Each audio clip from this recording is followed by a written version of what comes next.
Hello everyone, welcome to an informative video of NIOS.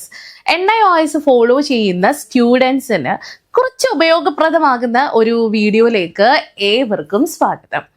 നമ്മൾ ഇപ്പോൾ പുതിയ ബാച്ചിലേക്കുള്ള അഡ്മിഷൻസ് ഒക്കെ എടുത്ത് ഏപ്രിൽ 2026 ബാച്ചിലേക്കുള്ള അഡ്മിഷൻസ് ഒക്കെ എടുത്തിട്ട് ഇങ്ങനെ ക്ലാസ്സുകളൊക്കെ കണ്ടുകൊണ്ട് സ്റ്റഡി മെറ്റീരിയൽസ് ഒക്കെ ഫോളോ ചെയ്തുകൊണ്ടിരിക്കുകയാണ് അല്ലേ. പല കുട്ടികളും അവരുടേതായിട്ടുള്ള ഓൺ സ്റ്റഡീസിലാണ്, അതിനോടൊപ്പം തന്നെ പല ഇൻസ്റ്റിറ്റ്യൂഷൻസിലും ക്ലാസ്സുകൾ കണ്ടിട്ട് അവർ പഠിച്ചു വരുന്നുണ്ട്. പക്ഷെ പൊതുവായിട്ട് കണ്ടുവരുന്ന ഒരു കാര്യമുണ്ട്, എന്താണെന്നല്ലേ, ആർക്കും ഈ സ്റ്റഡി മെറ്റീരിയൽസിൽ പ്രൊവൈഡ് ചെയ്തിരിക്കുന്ന, അതായത് national institute of open schooling എന്ന് പറയുന്ന ഈ ഒരു പ്രധാനപ്പെട്ട വിഭാഗം നമുക്ക് നൽകുന്ന സ്റ്റഡി മെറ്റീരിയൽസിൽ ഇൻഡെക്സ് ക്വസ്റ്റ്യൻസ് എന്ന് പറയുന്ന ഒരു വിഭാഗമുണ്ട്, ഒരു കാറ്റഗറി ഉണ്ട്. ഈ ഇൻഡെക്സ് ക്വസ്റ്റ്യനെ കുറിച്ച് യാതൊരു ധാരണയും ആർക്കും ഇല്ല. അപ്പൊ നമ്മൾ വിചാരിക്കും ഈ ഇൻഡെക്സ് ക്വസ്റ്റ്യനും അതേപോലെ തന്നെ എക്സാമുമായിട്ട് എന്തെങ്കിലും ബന്ധമുണ്ടോ, എക്സാമിൽ വരുന്ന ക്വസ്റ്റ്യൻസുമായിട്ട് എന്തെങ്കിലും ബന്ധമുണ്ടോ എന്ന്. യെസ്, ആ ഒരു കണക്ഷൻ കാണിച്ചു തരാൻ വേണ്ടിയിട്ടാണ് ഇപ്പൊ ഞാൻ നിങ്ങളുടെ മുന്നിലേക്ക് എത്തിയിരിക്കുന്നത്. So welcome back. ഓക്കെ, ഞാനിപ്പോൾ ആദ്യം നിങ്ങൾക്ക് കാണിച്ചു തരുന്നത് ഇൻഡെക്സ് ക്വസ്റ്റ്യൻസ് ആണ്. ഓക്കെ, ഇത് പല സബ്ജക്റ്റുകളിൽ നിന്നായിട്ട് എടുത്തിരിക്കുന്ന ഇൻഡെക്സ് ക്വസ്റ്റ്യൻ ആണ്. ആൻഡ് ലുക്ക് അറ്റ് ദിസ്, ഇങ്ങനെയായിരിക്കും ഉണ്ടായിരിക്കുക.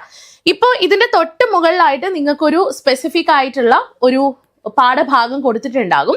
ആ പാഠഭാഗത്തിനെ ബേസ് ചെയ്തുകൊണ്ടുള്ള ഇൻഡെക്സ് ക്വസ്റ്റ്യൻസ് ആണ്. ഇപ്പോൾ what are the different forms of performing arts, which is the earliest text dealing exclusively with performing arts എന്നൊക്കെ പറഞ്ഞുകൊണ്ട് അതിന്റെ തൊട്ട് മുകളിൽ കൊടുത്തിരിക്കുന്ന ഭാഗത്തിനെ ബേസ് ചെയ്തുകൊണ്ടുള്ള ക്വസ്റ്റ്യൻ ആണ്. And this is also an example for index question. How did Indian peasantry met increasing demand of taxes by British? അപ്പൊ ഞാൻ ഇവിടെ എക്സാമ്പിളിന് വേണ്ടിയിട്ട് 10ാം ക്ലാസ്സുകാരുടെ ഇന്ത്യൻ കൾച്ചർ ആൻഡ് ഹെറിറ്റേജും +2കാരുടെ ഹിസ്റ്ററിയുമാണ് എടുത്തിരിക്കുന്നത്. ഇനി ഞാൻ നേരത്തെ പറഞ്ഞ കണക്ഷനിലേക്ക് വരാം. എങ്ങനെയാണ് ഇൻഡെക്സ് ക്വസ്റ്റ്യൻസ് നിങ്ങളുടെ പബ്ലിക് എക്സാമിനേഷന് വരുന്ന ക്വസ്റ്റ്യൻസുമായിട്ട് കണക്റ്റഡ് ആയിട്ട് ഇരിക്കുന്നത് നോക്കിയാലോ. So let's have A look into it.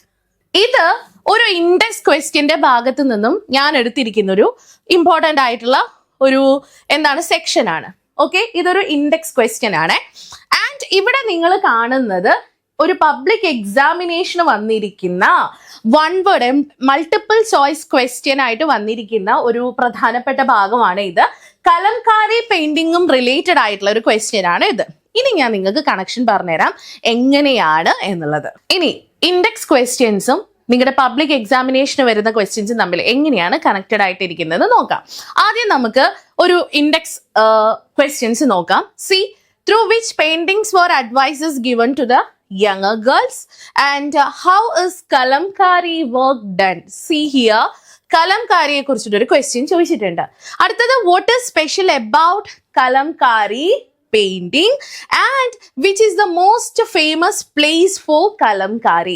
അപ്പൊ ഈ പറഞ്ഞിരിക്കുന്ന 3 ക്വസ്റ്റ്യൻസും എന്തിനെ കുറിച്ചാണ്? It's all about Kalamkari painting. ഇനി നമുക്കൊരു പബ്ലിക് എക്സാമിനേഷന് ചോദിച്ചിരിക്കുന്ന പ്രധാനപ്പെട്ട ഒരു ചോദ്യത്തിലേക്ക് പോകാം. Look at this question. Kalamkari painting is related to. നമ്മൾ ഓൾറെഡി ഈ ഇൻഡെക്സ് ക്വസ്റ്റ്യൻസിനെ ബേസ് ചെയ്തുകൊണ്ടുള്ള പഠനമാണ് ഫോളോ ചെയ്തതെങ്കിൽ വളരെ എളുപ്പത്തിൽ നമുക്ക് ഇങ്ങനെ ഒരു ചോദ്യം വന്നാൽ ആ ചോദ്യത്തിന് ഉത്തരം എഴുതാൻ വേണ്ടി പറ്റും. ചോദ്യം എന്താണ്? കലംകാരി പെയിന്റിംഗ് എന്ന് പറയുന്നത് താഴെ നൽകിയിരിക്കുന്ന ഏത് സംസ്ഥാനവുമായിട്ട്, ഏത് ഇന്ത്യൻ സംസ്ഥാനവുമായിട്ട് ബന്ധപ്പെട്ട് കിടക്കുന്നുണ്ട്? So this is A simple question. നിങ്ങൾ പഠിച്ചിട്ടുണ്ടായിരിക്കാം. എന്തായാലും അതിന്റെ ആൻസർ പറഞ്ഞാലും ഇല്ലെങ്കിൽ കുഴപ്പമില്ല, പക്ഷെ മിസ് പറയാണ് ദ ആൻസർ ഇസ് രാജസ്ഥാൻ. പക്ഷെ ഇതിന്റെ ഒരു കണക്ഷൻ എന്താണെന്നറിയോ? ഈ ഇൻഡെക്സ് ക്വസ്റ്റ്യൻസ് ആണ് നിങ്ങൾ പ്രോപ്പർ ആയിട്ട് ഫോളോ ചെയ്യുന്നതെങ്കിൽ ഇതിന്ന് എങ്ങനെ തല തിരിച്ച് ക്വസ്റ്റ്യൻ വന്നാലും നിങ്ങൾക്ക് അതിന് ആൻസർ ചെയ്യാൻ വേണ്ടി പറ്റും. ഓക്കെ, എന്തായാലും ഇനി മറ്റൊരു എക്സാമ്പിൾ ഞാൻ കാണിച്ചു തരാം. ഓക്കെ, സി, ഇതൊരു ഇൻഡെക്സ് നിന്നുള്ള അല്ലെങ്കിൽ ഇൻഡെക്സ് ക്വസ്റ്റ്യൻസ് ആണ്. വാട്ട് ഈസ് കൃതി in Carnatic music? Carnatic music.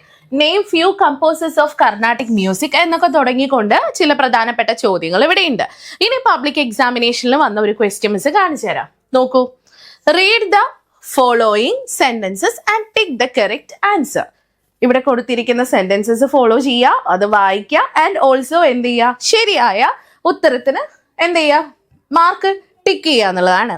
So the main composition in Carnatic music which are devotional in nature R known as കൃതി. അപ്പോ കർണാട്ടിക് മ്യൂസിക്കിലെ മെയിൻ കോമ്പോസിഷനെയാണ് നമ്മൾ കൃതി എന്ന് പറയുന്നത്. ആ പറഞ്ഞ സ്റ്റേറ്റ്മെന്റ് ശരിയാണോ തെറ്റാണോ എന്നാണ് ചോദ്യം. ഇതെങ്ങനെ നമുക്ക് ഇൻഡെക്സ് ക്വസ്റ്റ്യൻസ് യൂസ്ഫുൾ ആവും? ഓൾറെഡി നമ്മൾ വാട്ട് ഇസ് കൃതി ഇൻ കർണാട്ടിക് മ്യൂസിക് എന്നുള്ള ഒരു ചോദ്യത്തിന്റെ ഉത്തരം നിങ്ങൾ പഠിച്ചു കഴിഞ്ഞാൽ കർണാട്ടിക് സംഗീതത്തിലെ കൃതി എന്ന് പറയുന്നത് എന്താണെന്ന് പഠിച്ചു കഴിഞ്ഞാൽ നമുക്ക് ഈ ട്രൂ ഓർ ഫാൾസ് എന്ന് പറയുന്ന ക്വസ്റ്റ്യൻ പാറ്റേണിന് പ്രോപ്പറായിട്ട് ആൻസർ ചെയ്യാൻ പറ്റില്ലേ? അതാണ്. So the main composition in Carnatic music which are devotional in nature R known as കൃതി. ആക്ച്വലി ഇതിന്റെ ആൻസർ എന്താണെന്നറിയോ? ട്രൂ ആണ്. അതായത് നിങ്ങൾ ഇൻഡെക്സ് ക്വസ്റ്റ്യൻസിനെ പ്രോപ്പറായിട്ട് ഫോളോ ചെയ്ത് കഴിഞ്ഞാൽ, ഞാനൊരു കാര്യം പറയട്ടെ എന്താണ് എന്നല്ലേ, വളരെ ക്ലിയർ ആയിട്ട് നിങ്ങൾക്ക് എന്ത് ചെയ്യാൻ വേണ്ടി പറ്റും? നിങ്ങളുടെ എക്സാം എന്ത് ചെയ്യാൻ വേണ്ടി പറ്റും? പാസ്സാവാൻ വേണ്ടി പറ്റും. അതായത് നിങ്ങൾക്ക് എക്സാമിനേഷനിലെ ക്വസ്റ്റ്യൻസ് വളരെ എളുപ്പമായിട്ട് തോന്നും. So don't skip index questions. Okay, അപ്പൊ ഇത്തരത്തിലുള്ള ഇൻഫോർമേറ്റീവ് ആയിട്ടുള്ള നിങ്ങളുടെ പഠനവുമായി ബന്ധപ്പെട്ടിട്ടുള്ള ടിപ്സ് നിങ്ങൾക്ക് ആവശ്യമാണോ? ഇങ്ങനെയാണെങ്കിലേ നമ്മുടെ ചാനൽ മറക്കാതെ സബ്സ്ക്രൈബ് ചെയ്യുക. ഇനി 6 മാസം കൊണ്ട് SSLC+2 കൂടാതെ ഇന്ത്യയിലെ ഏറ്റവും മികച്ച യൂണിവേഴ്സിറ്റികളിൽ നിന്നും UG, PG എന്നീ കോഴ്സുകൾ ചെയ്യാം. കേരളത്തിലെ ആദ്യത്തെ ഡിസ്റ്റൻസ് ലേണിംഗ് ആപ്പായ ഫ്യൂച്ചർ പ്ലസ് അക്കാഡമിക്കൊപ്പം.